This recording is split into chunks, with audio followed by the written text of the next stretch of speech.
আসসালামু আলাইকুম। আজকে আমাদের বাড়িতে পড়শি ভাত রান্না করা হলো এবং তার সাথে কয় ধরনের তরকারি দেওয়া হলো এবং কত কেজি চালের ভাত রান্না করলাম, এটা নিয়েই থাকছে আজকের ভিডিও। আসসালামু আলাইকুম। আজকের ব্লগ শুরু করার আগে ছোট্ট একটা প্রশ্ন করি। আপনার জীবনে কি এমন কোনো মানুষ আছে যাকে আপনি প্রথমে একরকম ভাবছিলেন কিন্তু পরে তাকে সম্পূর্ণ আলাদা মানুষ হিসেবে চিনেছেন? এমন অভিজ্ঞতা থাকলে কমেন্টে জানাবেন। তো যাই হোক, চলুন শুরু করি আজকের ব্লগ। এইখানে ছিল মোট 25টা ডিম। তার ভিতর থেকে 5টা ডিম আমাদের জন্য রাখা হবে, বাকি 20টা ডিম পড়শি বাড়িতে দেওয়া হবে। আর এখানে ছিল চিংড়ি মাছ আর চিংড়ি মাছের মাথা বাটা। এই মাসে তো টাকা দেওয়া হয় নাই দুধের, মনে নাই দিম মনে, আর 2-3 দিন পর একবারে দিম মনে।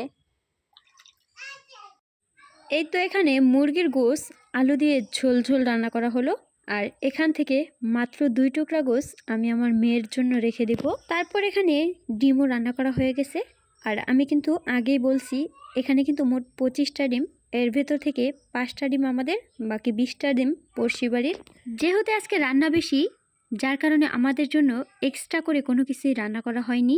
এই তরকারির সাথেই আমাদের তরকারি একটু বেশি বেশি করে রান্না করা হয়েছে, যার কারণে প্রত্যেকটা তরকারির থেকে আমাদের তরকারি আলাদা করে রাখা হলো।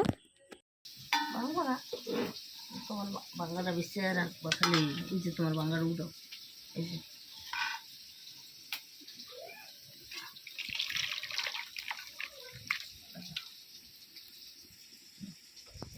এইখানে ছিল গুঁড়া চিংড়ি মাছ দিয়ে পুঁই শাক রান্না।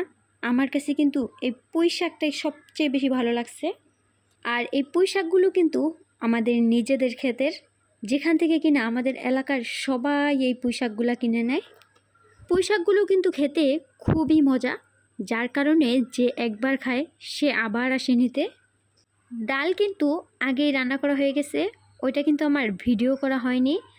এখানে ছিল 6 কেজি চালের ভাত, সাথে ছিল ডাল, পুঁই শাক দিয়ে চিংড়ি মাছ, ডিম এবং গোশ। তো আজকের এই ছোট্ট ভিডিওটি এ পর্যন্তই রাখলাম। সব শেষে একটি কথাই বলতে চাই, আপনাদের একটু ভালোবাসা আর সাপোর্টেই আমার এগিয়ে যাওয়ার সবচেয়ে বড় শক্তি। ভালো থাকবেন সবাই, আল্লাহ হাফেজ।